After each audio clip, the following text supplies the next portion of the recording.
Olá para todos, eu sou Crônio Marins, este é o canal Mentes Holísticas e nós estamos no 7º vídeo do Projeto Sócrates, o método de Sócrates. Eu estou muito contente em fazer esse vídeo porque eu tenho aprendido muito com este projeto e quero transmitir o que eu aprendi para vocês. É o propósito do canal. Por isso, convido-os todas, a se inscreverem no canal. Se gostarem do conteúdo, óbvio, deem seus likes e, principalmente, comentem, critiquem, peçam, porque nosso conteúdo é feito conforme o desejo de vocês. Bem, sobre o método socrático. O método é um caminho que você segue. Então, às vezes, quando você descreve uma pessoa como metódica, né, parece que essa pessoa ela é enfadonha, porque ela sempre faz as coisas da mesma maneira. Mas não é isso. Nós temos método para tudo, às vezes nem percebemos. E há métodos, né, que levam ao mesmo lugar, de formas diferentes. Então eu posso ver uma paisagem através de um caminho das pedras subindo por uma montanha, ou posso ir por uma planície muito facilitada. Cada método vai me levar a diferentes conclusões sobre as mesmas coisas. São as múltiplas facetas da totalidade. É o pensamento holístico que nós aqui defendemos. E o método socrático, ele é composto por muitos elementos, e esses elementos precisam ser enxergados em conjunto, porque aí está a genialidade de Sócrates. E nós queremos saber, obviamente, se o método utilizado por Sócrates trouxe problemas para ele. Por quê? Porque vimos que a sua vida foi uma vida razoavelmente simples, um pouco estranha para a realidade de Atenas do século V a.C. Ele já era uma pessoa idosa quando foi processado, mas tinha trabalhado por décadas da mesma maneira, né, na formulação de ideias, né, da filosofia como nós a entendemos hoje, os grandes problemas humanos tratados com profundidade, né, e na vida dele não parece ter havido alguns episódios que justificassem realmente que ele fosse processado e condenado à morte em Atenas. Inclusive, ele foi um soldado heróico, nós já vimos isso. Com relação às ideias, sim, algumas ideias poderiam ser um pouco mais perigosas, porque mexiam com política, religiosidade, mas dentro da sociedade de Atenas, é uma sociedade aberta naquela época, comparando-se com outras cidades, outros lugares do mundo antigo, também não vimos grande justificação para o processo que ele sofreu. Mas e quanto ao método, quanto à forma de expressar essas ideias? A procura de Sócrates pelas verdades, né, mais fundamentais. Seria isso que o teria levado a sofrer tudo o que sofreu? É o que nós vamos ver. Né? E para entender o método socrático, é interessante conhecer como esse método chegou para nós.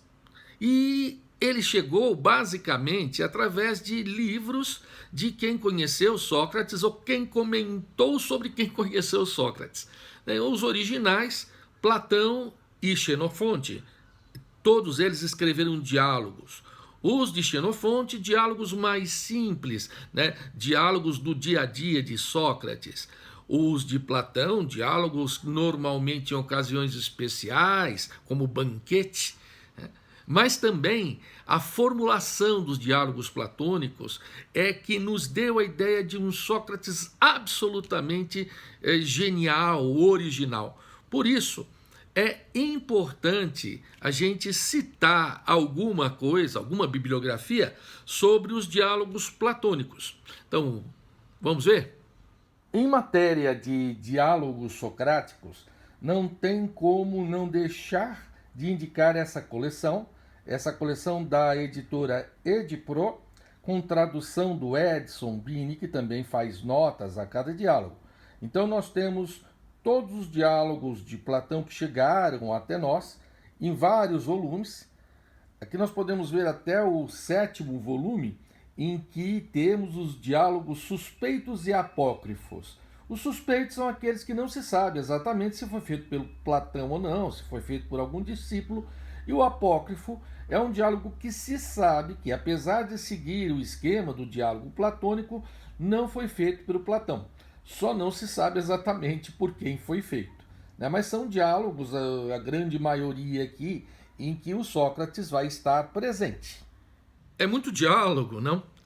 Inclusive, sobre diálogos apócrifos, nós criamos aqui no canal, para exemplificação, um novo diálogo apócrifo, o Diálogo Silva, em que também colocamos uma teoria sobre a origem do sobrenome dos mais conhecidos aqui no Brasil, o Silva. Mas isso a gente deixa para daqui a pouco. Por enquanto, né, vamos falar sobre o método socrático.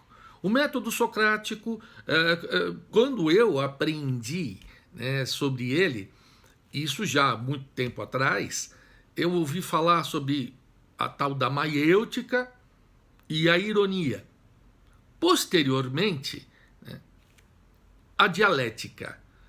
E só agora, neste projeto, um elemento, um componente diferente do método socrático, mas muito considerado pelos especialistas, que é o elenco. Bem, vamos entender melhor essas palavras e o que significam, né, na prática do método socrático. O método socrático. Elementos. Primeiro, maiêutica, do grego maiêutike, relativa à obstetrícia, à arte da parteira. A maiêutica não é uma palavra que nós utilizamos no nosso cotidiano, mas a ideia da função, da arte da parteira, todos nós, ou pelo menos os mais velhos, né? Porque hoje as pessoas nascem no hospital, né? Não existe aquela figura, mas mesmo os mais jovens conhecem o significado da palavra parteira. Pois bem, Sócrates, principalmente num diálogo chamado Teeteto, em que ele é apresentado a um jovem brilhante, né, de nome Teeteto, ele explica que, na verdade, né, na busca dele, né, pelas definições, né, pelo significado das emoções, das características e qualidades humanas, ele não tem as ideias estão nos seus interlocutores, no caso no Teeteto. E ele age como uma parteira, né, trabalhando não com mulheres, mas com homens, para dar, né, o parto às ideias. Assim como a parteira, porque a mãe dele, né, Fenareta ou Fenarete, foi uma parteira, né, assim como a mãe, ele fazia o parto das ideias. A mãe dava a vida às pessoas, né? Ele dava a vida às ideias. As ideias não estavam nele. Ele dizia, comparativamente, que as parteiras já eram mulheres mais velhas e, portanto, estéreis. Ele também era estéril de ideias. Quem tinha as boas ideias eram seus interlocutores, particularmente, né, jovens como o Teeteto. E o que ele fazia, através das suas indagações, das suas perguntas, das suas conduções, era que estas ideias viessem à tona e que as falsidades, as falsas ideias, né, pudessem ser descobertas e contrapostas. E com isso, né, as grandes ideias, a verdade, né, viria à luz. Essa era a função dele, né, analogamente à função de uma parteira, dando vida às ideias. Agora, imagine só pensar que Sócrates não tinha ideias e que ele era estéril no sentido intelectual. Isso seria absurdo? Nem tanto no contexto de um outro elemento do método socrático. Segundo, ironia, do grego eironeia, é uma dissimulação, um fingimento. Para mim, a ironia é mais uma ferramenta, né, que se integra ao método do que um método propriamente dito. Mas é uma questão pessoal de terminologia, de significado das palavras. O fato é que a ironia aparece com frequência nos diálogos de Platão, nos diálogos de Xenofonte, né, e em vários outros diálogos que existiram, mas que nem chegaram para nós, mas nós conhecemos essa característica irônica do Sócrates por comentários indiretos. Porque os socraticoi logoi, ou logoi socraticoi, ou seja, diálogos socráticos, constituíram-se num gênero literário décadas depois da morte de Sócrates e talvez até um pouco antes, porque era a forma do Sócrates proceder através dos seus diálogos na formulação de ideias filosóficas. E essa questão da ironia, ele dizia conhecer muito pouco ou nada sobre um assunto, levou até uma frase que é talvez das mais famosas atribuídas a Sócrates, né? Mas assim como aquela do conhece-te a ti mesmo, que não é de Sócrates, estava no oráculo de Delfos, né? Esta, que eu vou dizer, também pode nunca ter sido dita por Sócrates, que é aquela frase, só sei que nada sei. Exatamente desta maneira, ele não dizia, pelo menos não aparece nos diálogos, mas ele pode ter dito? Pode, mas de uma forma irônica. Porque quando você é especialista em algo e vem alguém para te dar uma aula, né, sobre aquele algo, você fala, olha só como você conhece, né, eu tenho muito a aprender com você. Então imagine um engenheiro aprendendo de um leigo, um advogado aprendendo de alguém que não conhece nada sobre leis. Então ele vai dizer, não, você é que conhece, você me explica então. Certo? Isso é irônico. Sócrates fazia muito isso. E por que ele fazia? Bem, a gente não sabe exatamente os motivos, mas o fato é que a ideia da ironia socrática, atualmente, ela foi revista. Tem um trabalho de um especialista na antiguidade, particularmente em Sócrates e Platão, que é o Gregory Vlastos. O Gregory Vlastos, ele nasce em 1907, no então Império Otomano, hoje na Turquia, e morre em 1991. O Gregory Vlastos, ele faz um trabalho justamente que é publicado no ano da sua morte, 1991, que é Sócrates, Ironist and Moral Philosopher, ou seja, Sócrates, um ironista e um filósofo moral, em que ele trata muito, né, sobre o aspecto da ironia de Sócrates e como Sócrates utilizava a ironia, né, para atingir seus propósitos na condução de conversas. Nesse sentido, então, a ironia ela é revestida, né, de uma forma bastante positiva, não uma maneira de você menosprezar simplesmente os seus interlocutores. Só que, obviamente, muitas pessoas se sentiam incomodadas quando aquela pessoa tida como sábia por todo mundo dizia, não, é você que vai me explicar porque eu não sei. Isso incomodava algumas pessoas. Bem, é claro que a ironia se dava num contexto mais geral, não? Terceiro é a dialética, do grego dialektike. Tem um acentozinho aqui, é um acento grego. Discurso, conversa, dialeto. Há muitas formas de dialética, inclusive poderíamos fazer vídeos sobre dialética. A dialética dos gregos, a dialética na Idade Média, a dialética do filósofo alemão Hegel no século XIX. Bem, nós não vamos fazer isso. Para nós interessa o significado original de dialética no sentido de diálogo, de discurso, de deixar com que duas pessoas, vamos colocar aqui, né, no sentido de um diálogo apenas com um interlocutor, que eles vão chegando, né, a ideias melhores através da contraposição das suas ideias originais. Então a gente vai aprofundando um determinado conhecimento, contrastando o que duas partes conhecem, e essas partes vão se integrando.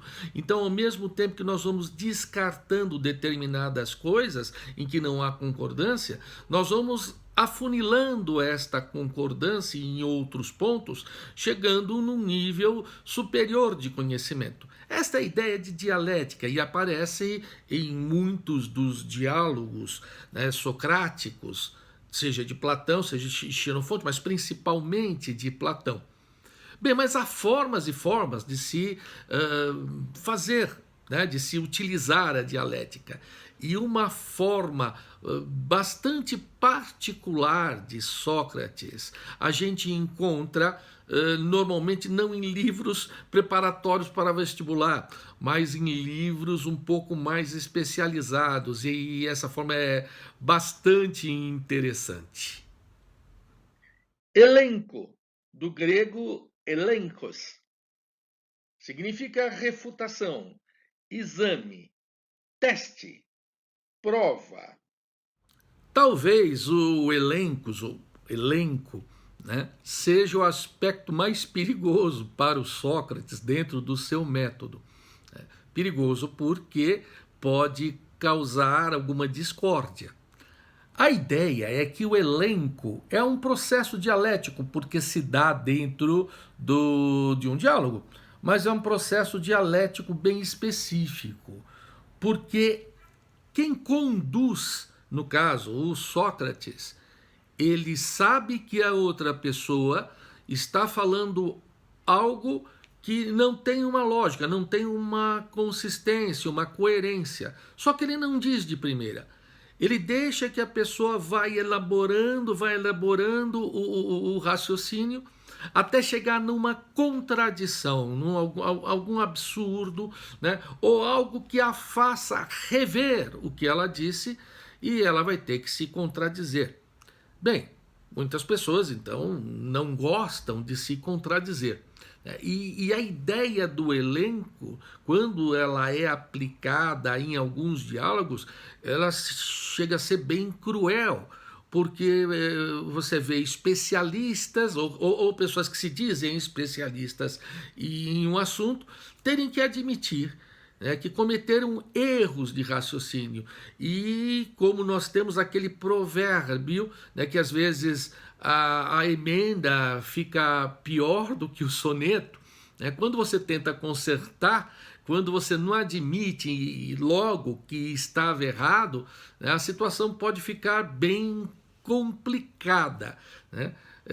E nesse sentido, Sócrates vai mostrando que as pessoas que mais alegam saber, muitas vezes são as que menos sabem, porque elas estão tão convencidas que elas não percebem os pontos mais frágeis dos seus raciocínios. Bem, para mostrar não só o elenco, mas a ironia socrática que vai estar envolvida, né, na aplicação do elenco, a própria dialética no sentido mais construtivo, e essa é a diferença, né? Quando a gente fala em dialética, nós estamos pensando numa coisa construtiva. Quando você fala em elencos, você está pensando numa refutação, você quer desconstruir, demolir um argumento.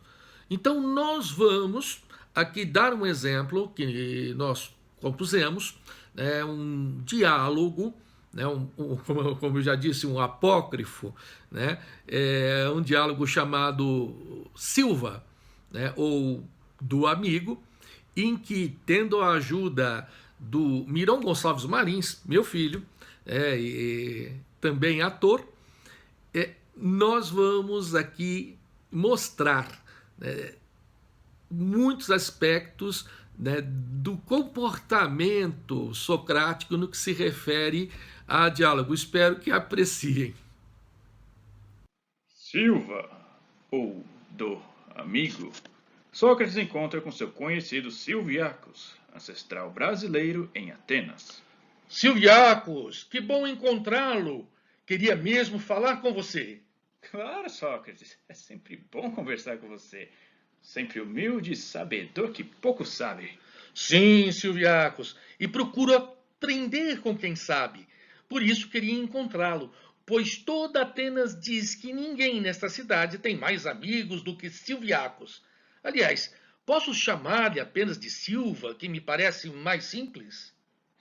É verdade, Sócrates. Cultivo amizades e digo sempre que quero ter 1 milhão de amigos. E é claro que pode chamar-me de Silva, Sócrates. Sócrates, tudo pode. Tenha como um apelido carinhoso. E soa bem. Silva, um apelido dado pelo grande Sócrates, não sairá da boca das pessoas. Que a memória do seu nome dure como os deuses, Silva.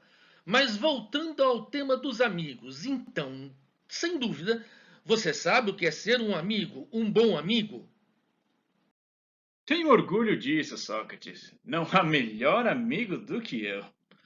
Sinceramente, Silva, invejo essa sua condição e também quero ser um bom amigo para muita gente que hoje parece me rejeitar, para que eu aprenda o que é ser um amigo. Simples, Sócrates. Amigo é aquele que está sempre presente. Só isso? Só, Sócrates. Se está sempre presente, é um amigo. Mas, Silva, coletores de impostos estão sempre presentes, nos acham nos lugares mais inesperados. São eles nossos amigos? Nesse caso, não, Sócrates. Também pai e mãe estão sempre presentes, assim como filhos. Então, são todos amigos? Nem sempre, Sócrates. E quando queremos ficar sozinhos, tendo nossos momentos particulares, um amigo deve estar presente? Entendo que não. Seria uma coisa grudenta, não é, Sócrates? Também acho. Então, nem todo mundo que está sempre presente é amigo. Precisamos de outra definição. O amigo é sempre verdadeiro, Sócrates. Nunca mente, nem omite alguma coisa que pode nos interessar. Não, Sócrates. Nada é mais verdadeiro que um bom amigo. Mas e se alguém está muito doente, incurável, mas as pessoas não lhe falam para não lhe trazer tristeza ou desespero? É o amigo que deve interromper sua alegria dizendo que ele vai morrer logo? Nesse caso, é melhor não dizer, Sócrates. E se a pessoa toca uma lira com alguns erros evidentes, mas as pessoas aplaudem para incentivar? É o amigo que tem que avisar sobre os erros? Poxa, Sócrates, isso seria para um professor ou um crítico musical. Foi o que pensei, Silva. Então, nem sempre o amigo será totalmente verdadeiro. É que o bom amigo deve estar sempre alegrando a pessoa pela qual tem amizade. Assim se reconhece um amigo valioso. Sempre alegre? Sempre, Sócrates. Pensamento positivo. Então, se a pessoa acabou de perder sua mãe e chora no velório, o amigo deve estar alegre e procurar tirar sua tristeza. Não nesse caso, Sócrates. Nesse caso, deve-se abraçar a pessoa, chorar junto dela. Desculpe-me se não consigo entender direito, Silva. É que ignoro muitas coisas. Pelo que diz, um amigo às vezes deve estar presente, outras vezes não. Às vezes deve falar a verdade, mas outras vezes deve mentir ou se omitir. Às vezes deve alegrar seu amigo, outras vezes deve entristecer-se junto com ele. Como então poderíamos definir um amigo, um verdadeiro amigo? Ajude-me a entender isso, Silva, pois você disse que sabe o que um amigo deve fazer. Sócrates, eu tenho um encontro marcado agora lá no Paternon. Outro dia nos encontramos novamente e explico tudo isso para você. Silva sai, deixando Sócrates sozinho. É sempre assim. Mais um que acha que sabe de algo importante, mas não sabe.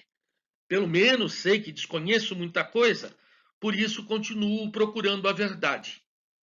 Claro, Silviacos, eu não conheço nenhum, né? Espero não ter ofendido nenhum grego, a ideia não foi essa, esse nome provavelmente não existe, né? Mas a ideia de criação, né, foi brincar né, de uma possível origem do sobrenome Silva lá na Grécia Antiga. Mas o que importa, né, é o conteúdo do nosso diálogo. Né? Deu para perceber como o Sócrates se comporta, né, ou se comportava. Ele vai dando linha. E o interlocutor, bem, ele vai aceitando. E ele vai se contradizendo. E ele vai ter que reformular o seu pensamento. Agora, imaginem esse diálogo, né, entre o Sócrates e alguém que diz saber algo importante como virtude, estratégia, beleza, governo. Bem, essa pessoa ser quase que ridicularizada se ela quiser manter sua ideia original. É claro, né? Muita gente gostava de estar perto do Sócrates só para ouvir, né, essas pérolas, né, esses diálogos absolutamente fantásticos. Mas será que todos gostavam? Abordagem socrática. Nem todos gostavam. Cállicles, no diálogo Górgias, diz: impressiona-me muito, Sócrates, o fato de não acreditares que nem sequer uma dessas coisas poderia suceder a ti. Pensas que vives fora do caminho delas e que não serias conduzido a um tribunal por algum indivíduo corrupto e desprezível. Protágoras, no diálogo Protágoras, é o famoso sofista, o mais famoso de todos. Penso que só desejas sair vitorioso da discussão, Sócrates, razão pela qual me constranges a responder. Anito, ou Ânito, no diálogo Menon. Sócrates, sou da opinião de que falas mal das pessoas com facilidade. De minha parte, se queres meu conselho, te advertiria a tomar cuidado. Ânito, ou Anito, foi um dos acusadores de Sócrates. Ele não aparece na acusação original, que é do Mileto, mas ele se associa ao Mileto. E é realmente a pessoa mais poderosa, bastante conhecida em Atenas, depois nós vamos falar sobre isso, né? E talvez o processo tenha ganho mais seriedade, muito provavelmente, pela presença do Ânito no polo, né, que processava Sócrates. Então esse conselho, essa advertência dado pelo Anito, ela não foi seguida, obviamente. O que acontece então é que o método socrático ele é capaz de incomodar, a ponto de que fosse pedida a morte, a pena de morte para o Sócrates. Bem, nós vamos nos aprofundar nisso. Agora, com certeza, o método de Sócrates ele é muito produtivo, ele é muito interessante. Nós podemos usar na nossa vida, sim, por que não? Nós podemos, através principalmente da dialética, no sentido mais construtivo, né, de facilitar, inclusive, que as pessoas tenham raciocínios mais claros. E, nesse sentido, talvez sejam elas que cheguem, né, às ideias mais originais do que mesmo nós somos capazes de ter. O professor aprende com seus alunos. Por isso, Sócrates, ele dizia não ser professor, porque ele não cobrava. A gente já comentou sobre isso, essa ideia de que o professor não deve cobrar pelo que ensina, né? Isso vem daquela época. Eu já acho que um bom professor deve receber, ele deve receber bem, né? O fato é que o verdadeiro professor é aquele que é capaz de aprender com o aluno. E Sócrates, ele realmente tinha a autocrítica, ele sabia reconhecer, né, o indício de boas ideias. Por isso que ele procurava em alguns jovens brilhantes melhorar a sua compreensão sobre um determinado assunto. Esse era o Sócrates. E aí nós pensamos, por mais que ele seja ironista, não irônico, né? O ironista ele utiliza a ironia, né? Não numa situação, mas em várias situações e com alguns objetivos. O irônico ele usa numa determinada situação. Sócrates era ironista. Ele utilizasse o elenco para refutar, né, os seus contraditores, né, os seus interlocutores, mas normalmente, ou pelo menos, né, não de uma maneira explícita, ele nunca depreciava as pessoas. Então, ainda não fica tranquilo para entender por que ele foi processado. Né? E nós temos que entender, né, as acusações. Quem acusou, por que acusou, né? E é isso que nós vamos fazer no próximo vídeo. No próximo vídeo, nós vamos entrar de frente, certo? No processo contra Sócrates. Não deixem de assistir. Venham conosco e acompanhem a reta final desse projeto. Um grande abraço e até o próximo vídeo.